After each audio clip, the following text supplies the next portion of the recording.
Hello, it's Martin from Wisely Automotive here with Bevy, our custom Golf Blue BMW i3. And if you've been following the channel, you probably know it's a range extender. Today I'm driving all the way up to Leeds, so I thought this would be a fantastic opportunity to discuss the concept and the workings of the REX, because in our eyes it's a very good blend of the battery electric side of things while also having the convenience and the backup of liquid fossil fuels.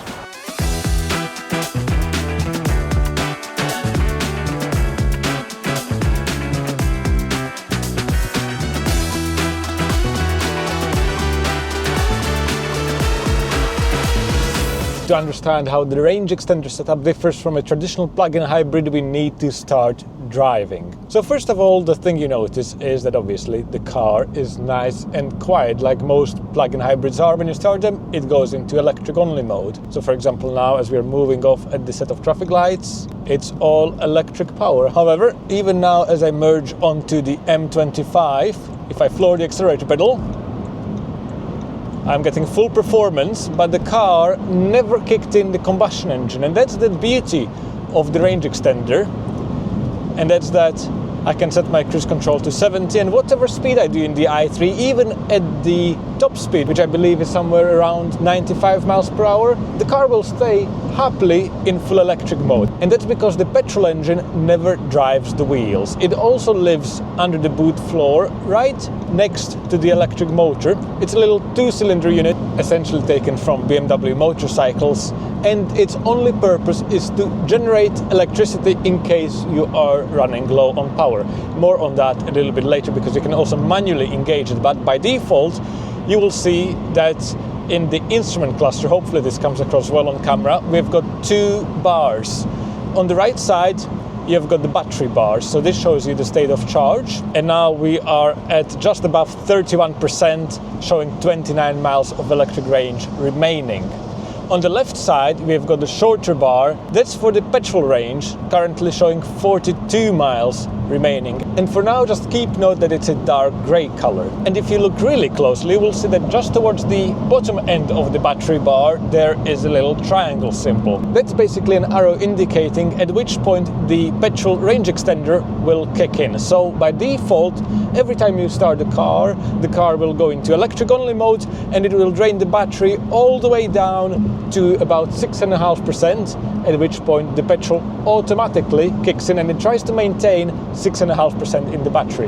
We will see that in just a second, because I intentionally didn't charge the car much at the services, so I only set off with about 40% in the battery, and the weather is absolutely dreadful. I'm basically driving into a 20 mile per hour headwind, and it reflects in the efficiency. It has been truly terrible so far. I've barely managed to get above 2 miles per kilowatt hour, but then again I'm doing 70 miles per hour without kind of restricting myself. I've got the cabin heating set to 20 degrees and I'm in the default comfort driving mode. However, what I have done is set the tire pressures to the manufacturer recommended levels, so about 2.3 bars in the front and 2.8 in the rear for the light load, me being alone in the vehicle.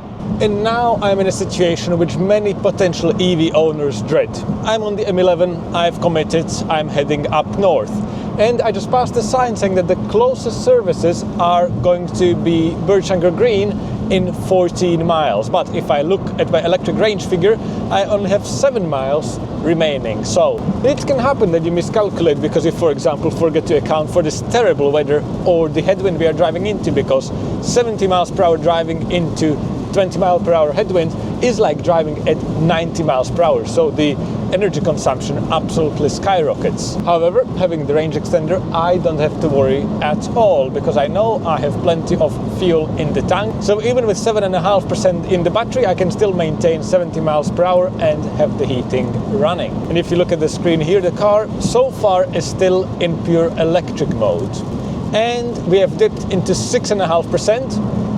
The petrol engine kicked in, as you can see by the graphic in the main display, and the fuel level indicator, which used to be dark grey, has now lit up in bright grey, and that's really the only indication that the range extender is running. If you really watch out for it, or hear out for it rather, you can just about make out that there is a little engine running in the background, but it really is just a hum. And especially with this much water on the roads like today, you can barely hear that anything is happening. However, you will notice a peculiar situation has happened. Even though it kicked in at 6.5%, it is trying to still maintain 6.5%, because the energy consumption is so high. In other words, the power demand on the vehicle is so high that the little engine in the back can't quite keep up. We have now dropped to 5.0% in the battery.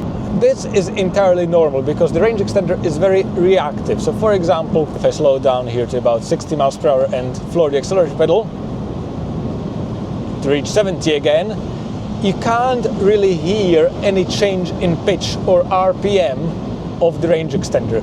And that's because it is completely obviously decoupled from the drivetrain powering the wheels. But in an effort to increase passenger comfort and refinement, it is running at predetermined RPM levels. So what it will try to do initially is it will let the battery dip below the level it's trying to maintain, especially if you just ask for a short burst of power, and it will then try to catch up by ramping up the RPM to a steady value rather than bouncing off the rev limiter trying to keep up with the power demand for full acceleration of an i3. Having said that, now that we are still maintaining steady speeds and the battery level is dropping, we are down to 3.5% in the battery, and it's still trying to maintain 6.5%, I'm sure it's running basically flat out. Now, this is a long-term flat out RPM. It will not damage the engine, but because we are using more power than the generator can provide, the state of charge will keep on slowly dropping. And to add to the worsening situation, we are now going uphill, so the power demand will be even greater. Okay, I'm pulling off to the services. About 3%. The battery level dropped to 2.5, but now the little Rex is screaming, trying to catch up and get the battery up to the 6.5% threshold. So normally, when you are coasting like this or regenerating power, the range extender will kick off and go completely quiet, just like you would have on hybrid cars or vehicles with start-stop technology. But here, obviously the RPM has gone down a little bit for the noise not to completely intrude into the cabin, but you see that it's still running in the background, trying to get us up back to 6.5%. When you are lifting off with the range extender running, there is occasionally a little bit of vibration. That is entirely normal. Even though the RPM is constant, I suppose it's how it's mounted, because it's mounted together with the electric motor, using the same kind of motor mounts as on the full electric version of the i3. But yeah, now that it knows that we are driving quite slowly, it's just humming away in the background, slowly getting us up to charge. So I will go into a petrol station and try to get some fuel. Out of use. What is this? I thought petrol stations were meant to be reliable. This is ridiculous.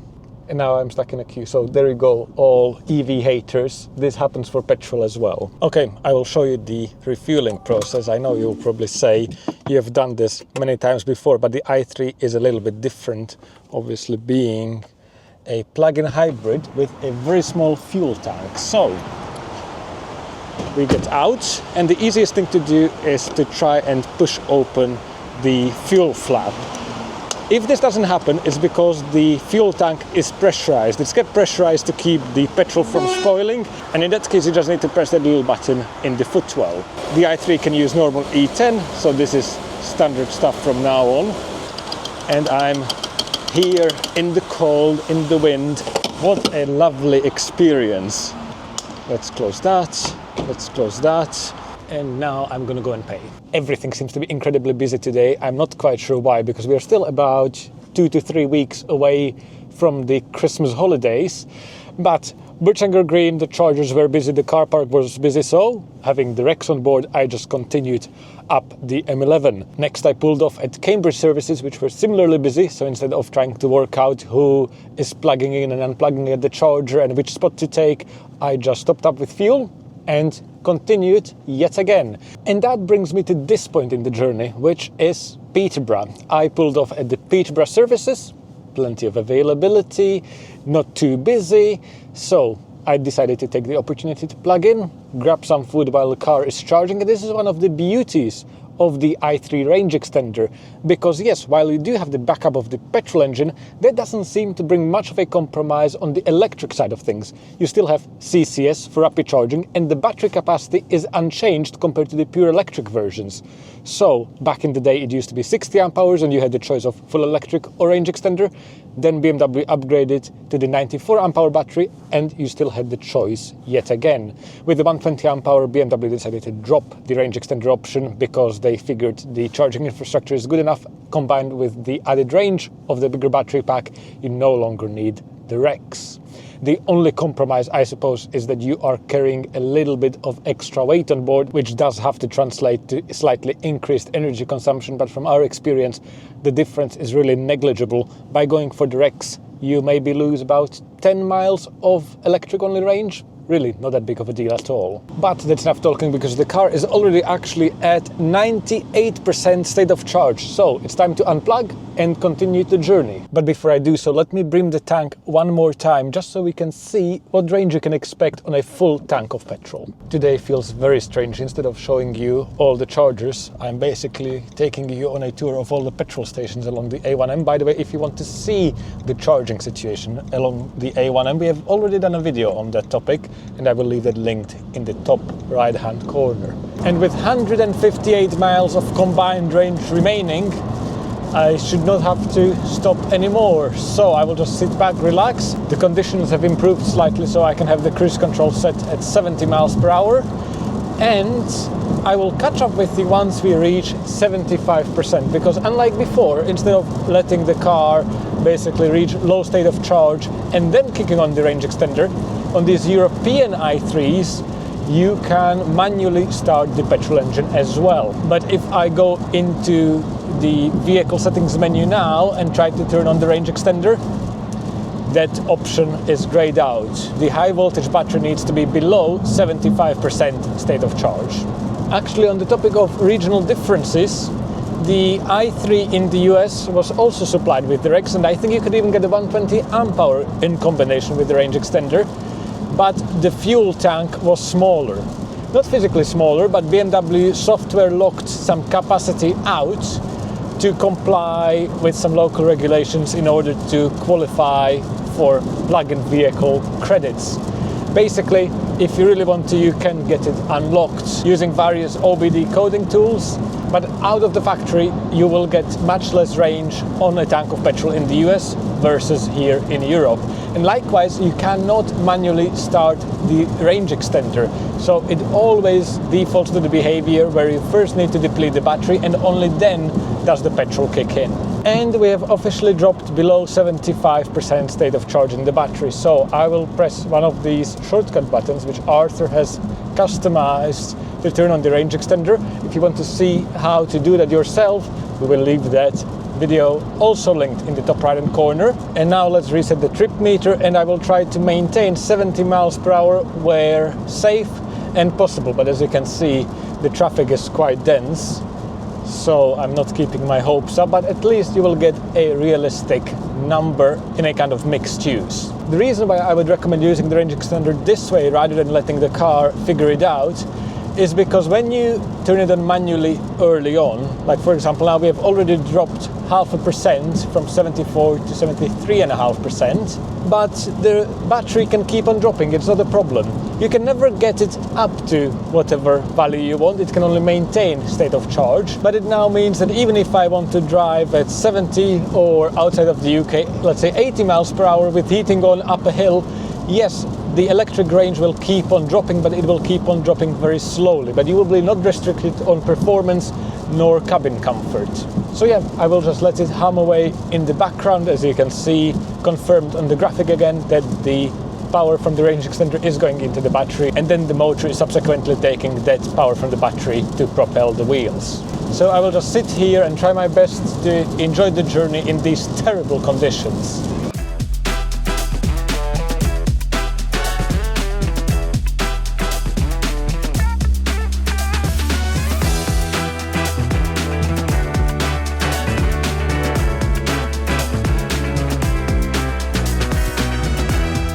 I take everything back. The conditions have actually worsened, so I was doing about 60 miles per hour, and we are down to the last 2 miles of fuel in the petrol tank. You see that its state of charge is actually settled at 71%, so I'm sure the lower speed is a contributing factor, but as you can see, the Rex hasn't been struggling to keep up at all, and it was still trying to maintain 74%, as you can see by the arrow on the battery bar. And 0 miles of fuel, we are on fumes now, and dashes, and the moment it went to dashes, the range extender has turned itself off. The cabin has gone a little bit quieter, but other than that, as you can see, not really much drama, not even a warning message or anything like that, and the arrow indicating what state of charge the system will hold has reset to 6.5%. So we have covered about 57, almost 58 miles at basically bang on 60 miles per hour. The electric energy efficiency has been quite poor at 2.7 miles per kilowatt hour, so that just gives you an idea of how terrible the conditions are for a test like this today. But yeah, that's the number, and I've got 40 miles to go, so I can cover that on electric power.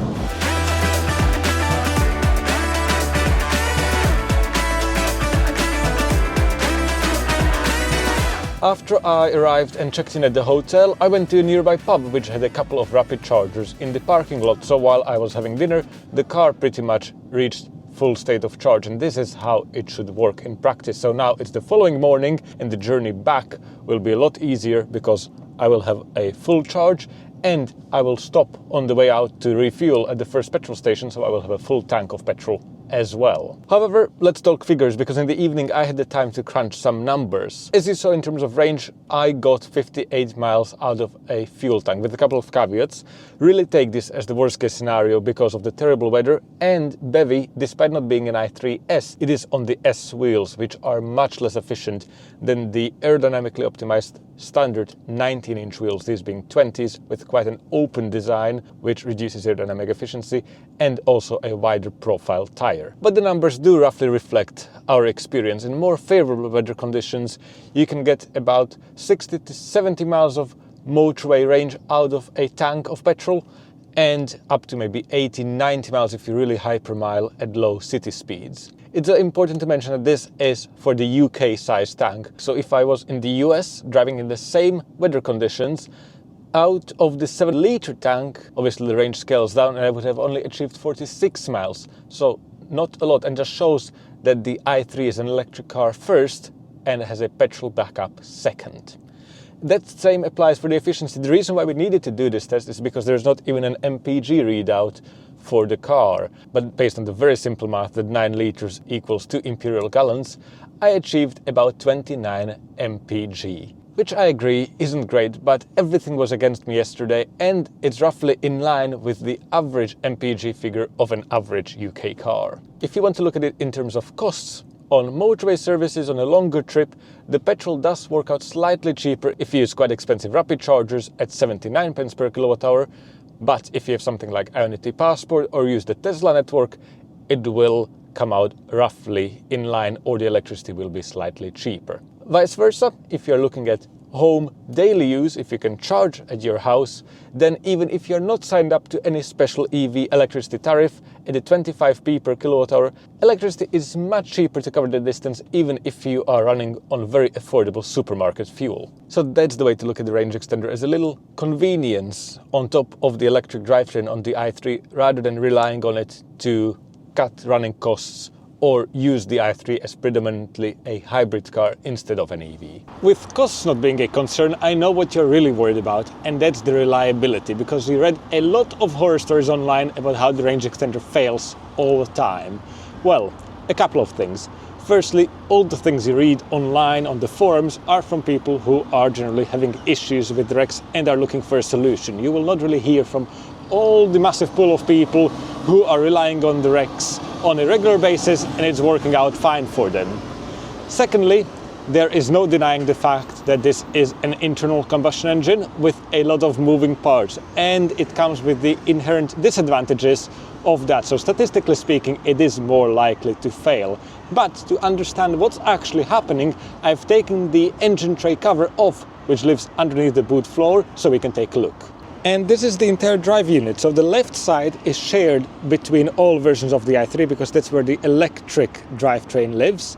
You've got the orange high voltage cables on top of the EME, which basically feeds the energy from the battery into the motor, and the motor itself lives all the way at the bottom.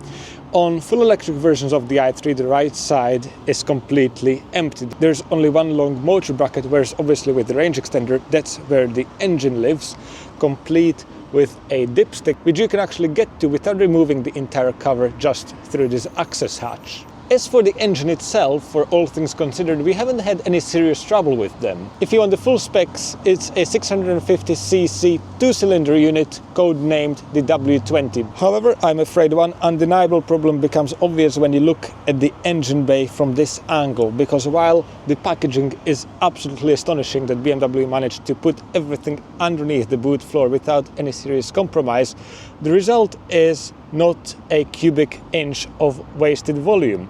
But it means that even if something on the electric side goes wrong, to get access to it, you often need to remove the range extender, which leads to higher labor costs, even for jobs which don't involve the Rex itself. Having said that, it's a system designed for a purpose, so don't worry about it too much, as long as you use it occasionally on a longer drive when you are trying to stretch it between chargers. That's what it is meant to do. In fact, on the opposite end of the spectrum, if you use it too infrequently, the range extender will come on automatically to run a so-called maintenance cycle. It lasts about 10 minutes, goes through different RPM stages just to keep the fluids moving and prevent the engine from seizing up.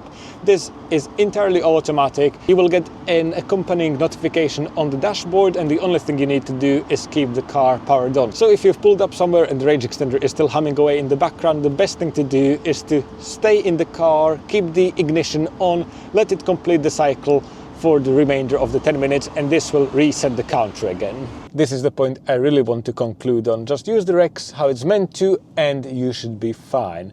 As for whether you should purchase a full electric i3 or one with the range extender, the choice is highly individual and depends on your circumstances, your driving style, and how you expect to travel and how far you expect to travel.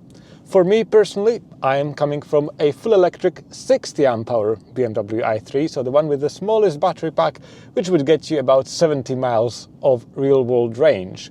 So jumping into any of these upgraded i3s with the bigger battery packs is not a problem whatsoever. And for me, I just prefer the simplicity of a full electric vehicle. On the other hand, my boss, Arthur, loves the range extender. He absolutely swears by it.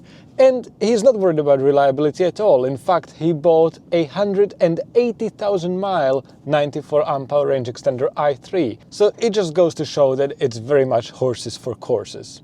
If you want to see how we came along that 180,000 mile i3 and what the plans for it were, make sure to check out this video. And if you don't want to miss any EV content, make sure to subscribe. If you liked the video, found it helpful, make sure to like it. And thank you again for watching. We will see you in the next one.